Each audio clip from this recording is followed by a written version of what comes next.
Looks like we're sampling some samples today.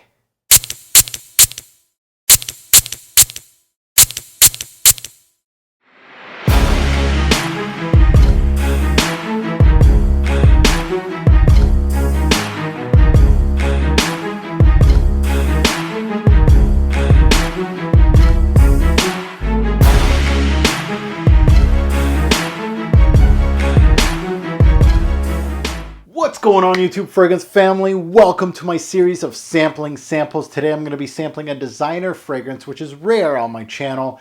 And this is from the House of Diesel, a 2012 release, a flanker to one of their better selling releases in the men's aisle called Only the Brave. But this is the flanker called Only the Brave Tattoo.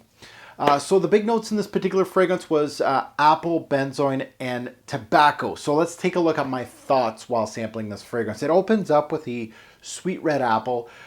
There's some mandarin here, so there's some freshness. The apple is your central theme for sure.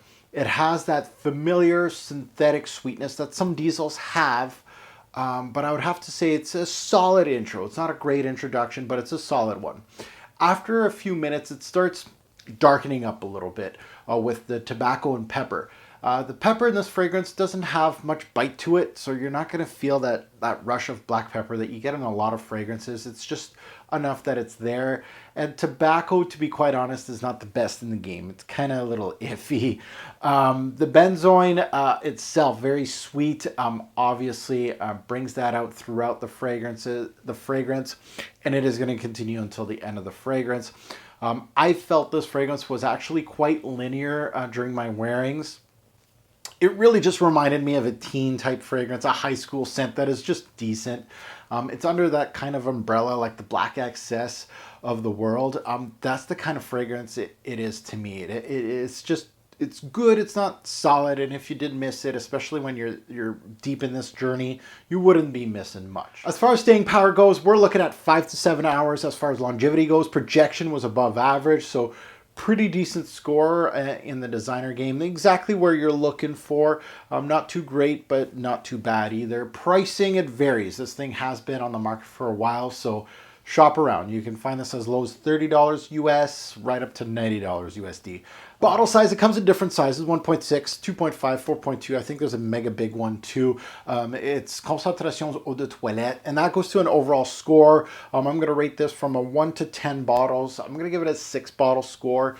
A little basically in that average sector of the fragrance game. And that goes to final take, buy, try, or pass. This is a definite try. It all depends on your particular journey, right? Price tag's a huge factor. If they're selling this for $90, a lot of us are going to say no. If it's down in the bargain bin for $12.99, you might pull the trigger on it. It all depends where you are in your journey and what you're looking for as far as a fragrance. So it's definitely one of those tries. I don't think it's bad enough to be like, just pass on this thing, no matter the price. But it's not blowing me away as far as being a buy. So a definite try on my end, and a fairly average fragrance in the fragrance game.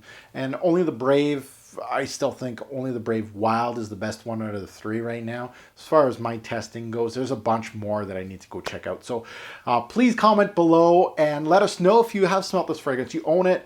Let us know, good, bad, and the ugly. I'd love to hear your take. Same thing with the Only the Brave flankers. This is not the only one. I own the original Only the Brave. I don't own this one. I own Only the Brave Wild. I just got that. Coconut, nice. I can't wait to review that one. And there's a few more that they just released. They just recently released a couple of them.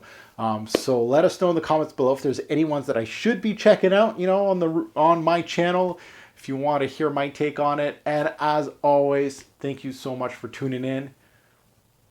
Have a good one, YouTube.